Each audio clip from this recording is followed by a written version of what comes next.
habíamos anunciado, el ex jefe de la INI, el señor Danilo Guevara. ¿Cómo está, señor Guevara? Buenas noches. Buenas noches, muchas gracias por acompañarnos. Gracias a usted. Bien, estoy seguro de que usted conoce las noticias acerca de este presunto intento del gobierno de Pedro Castillo de comprar un tipo de software, este equipo se llama Pegasus, para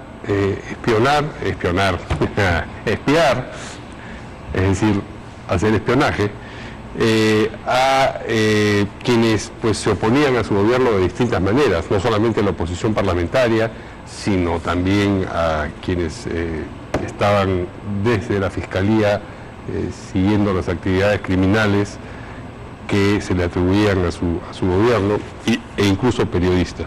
¿Usted conoce este software Pegasus? No, digamos, no lo conozco, pero lo que sí me he enterado a través de la prensa es de que el señor Castillo, precisamente para poder defenderse, entre comillas, de sus opositores, que en este caso resultaban los agentes de la justicia, lo que pretendía era crear un grupo de contra, así lo llamó, con el propósito de hacer diferentes estrategias de defensa, y dentro de ellos de adquirir, digamos, este software, que como le reitero, en lo personal no lo conozco, aunque sí debía decirle de que en este mercado, digamos, de tecnología, de espionaje, contraespionaje, hay diferentes equipos que se venden, pero que no son, por supuesto, de venta libre. Esa es mi siguiente pregunta, es la que iba a ser mi siguiente pregunta.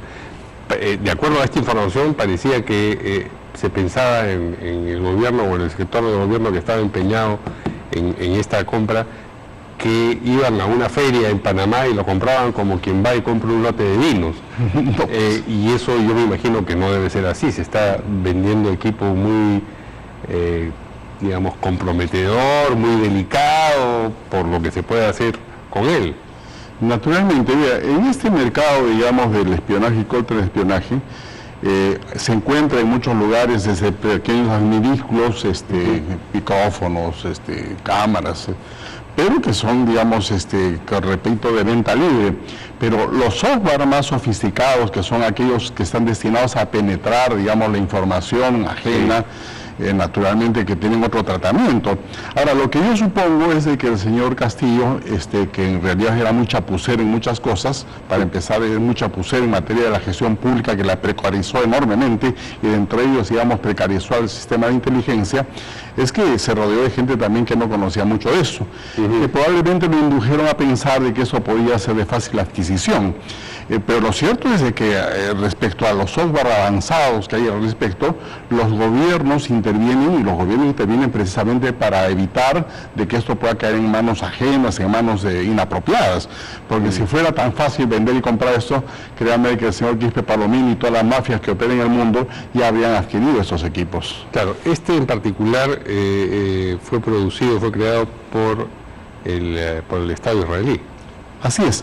Bueno, sí, el Estado israelí, como muchas otras potencias, tienen estos equipos, pero reitero, son vendidos, y lo leo por experiencia propia, bajo determinados resguardos que comprometen a ambos gobiernos, tanto al que vende como al que compra. ¿Qué tipo de información es la que tiene que proveer un comprador para que le vendan?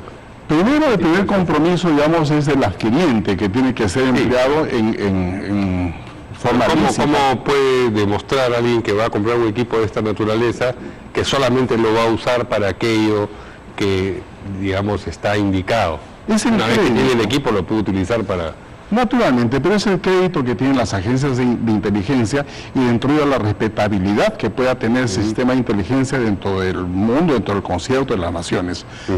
La Dirección Nacional de Inteligencia, por lo menos en mi época, antes y después también, por supuesto, que tuvo ese crédito, porque es una institución generada por la democracia, que tiene controles, que tiene una legislación a la cual se somete, y obviamente, digamos, las agencias de inteligencia del mundo democrático también confían en esos credenciales, en esa impronta que van adquiriendo progresivamente las instituciones de inteligencia. De manera que el prestigio es la carta de presentación con la que van, digamos, los distintos países, o el prestigio de sus instituciones dedicadas a la inteligencia y pueden o no comprar los software. Sí, el mundo de inteligencia finalmente a nivel del Consejo de las Naciones, todo el mundo se conoce.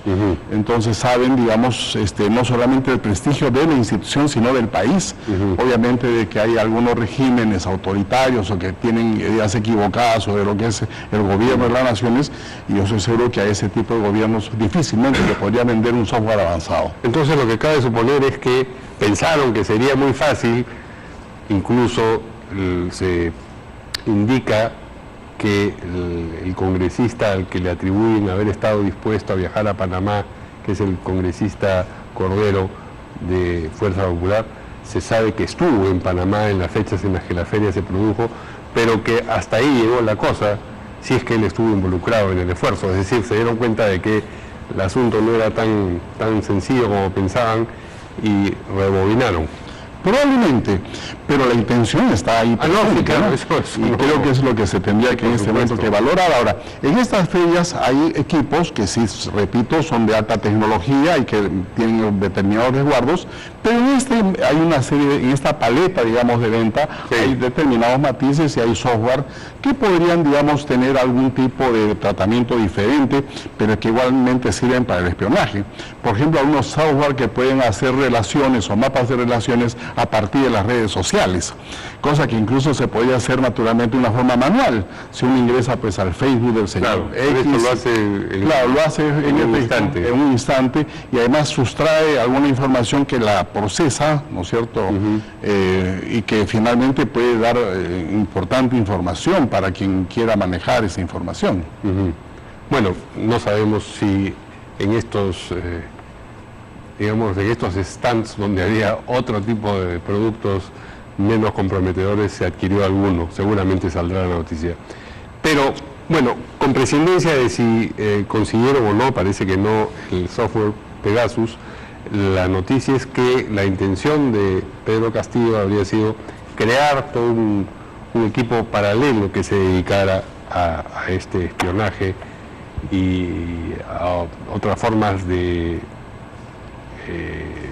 hostigamiento finalmente a quienes se oponían o incordiaban de alguna manera. Hostigamiento e intimidación, si me permite. ¿Perdón? Incluso intimidación, ¿no? Intimidación. Y en caso dado, incluso la eliminación, lo cual es una cosa gravísima, porque creo que es un fenómeno inédito en el Perú, cuando menos de que desde el gobierno se trate de organizar un equipo para este tipo de propósitos y de fines. Que yo sepa, nunca se ha producido eso. Y bueno, el Grupo Colina le diría a alguien que tenía ese propósito. Pero yo creo que tenía otras características. No sé si el Grupo Colina estaba administrado por Palacio, por ejemplo. En este caso, las evidencias o lo que comienza a surgir nos indican de que era el propio presidente de la República el que estaba orquestando esto. Entonces, es una persona...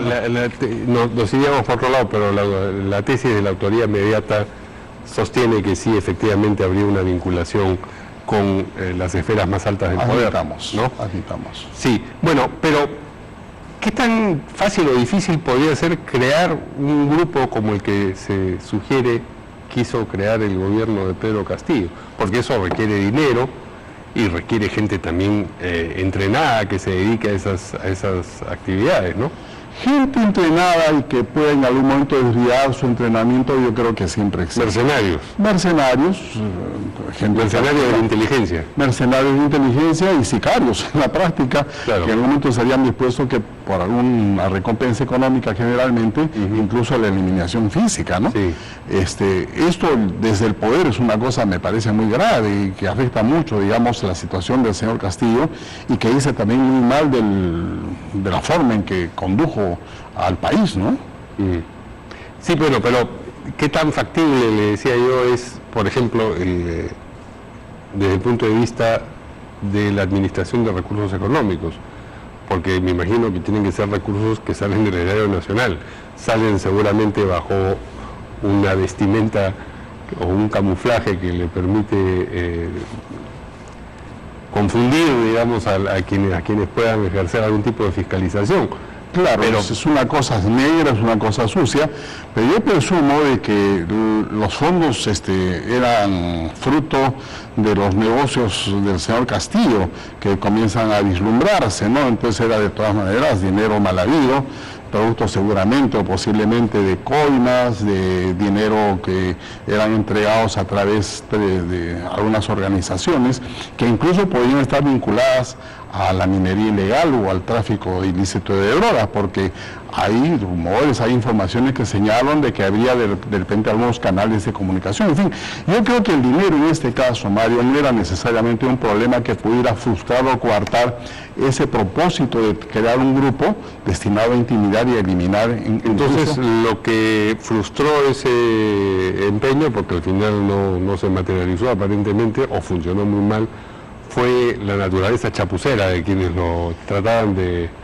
Yo creo que sí, un desconocimiento finalmente de cómo funcionan las cosas, porque en efecto estos grupos se pueden crear y pueden incluso funcionar, pero tenga la certeza que en algún momento también van a ser puestos en evidencia.